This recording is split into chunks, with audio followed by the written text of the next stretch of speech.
இன்றைய ஆத்மீக தேன்.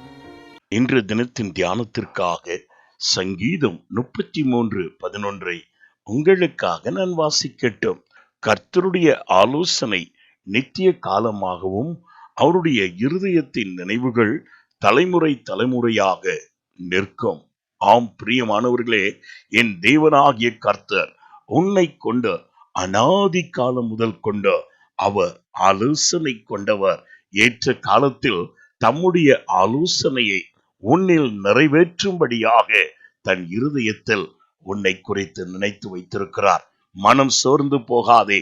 இன்று தினத்திலும் என் தேவனுக்குள் மகிழ்ந்து களி கூறுகிறவனாயிருந்து அவர் மேல் முழு விசுவாசம் கொள்ளுகிறவனாயிரு. அவர் உன்னை குறித்து வைத்திருக்கிறதான மேன்மையான திட்டம் ஒன்று உண்டு. இதோ, கர்த்தர் மனுஷனுடைய ஆலோசனைகளை விருதவாக்கி தான் உன்னை குறித்து வைத்திருக்கிறதான அந்த ஆலோசனையை நிலைவரப்படுத்த வல்லவராயிருக்கிறார்.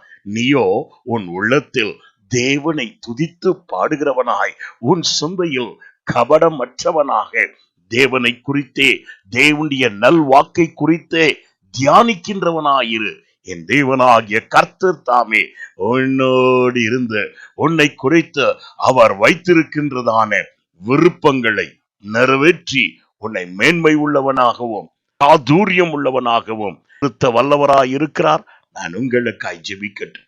எங்களை அளவில்லாமல் நேசிக்கும் அன்புள்ள பிதாவே, இந்நன்னாளுக்காக உம்மை நன்றியோடு துதிக்கிறோம், ஸ்தோத்தரிக்கிறோம். ஆண்டவரே, எங்களை குறித்து பூர்வ காலம் முதல் கொண்டு நீர் வைத்திருக்கின்ற ஆலோசனைக்காக நன்றி. ஆண்டவரே, உம்முடைய அனுமதி இன்றி எங்களுடைய வாழ்க்கையில் ஒரு தீங்கும் நேரிடாது.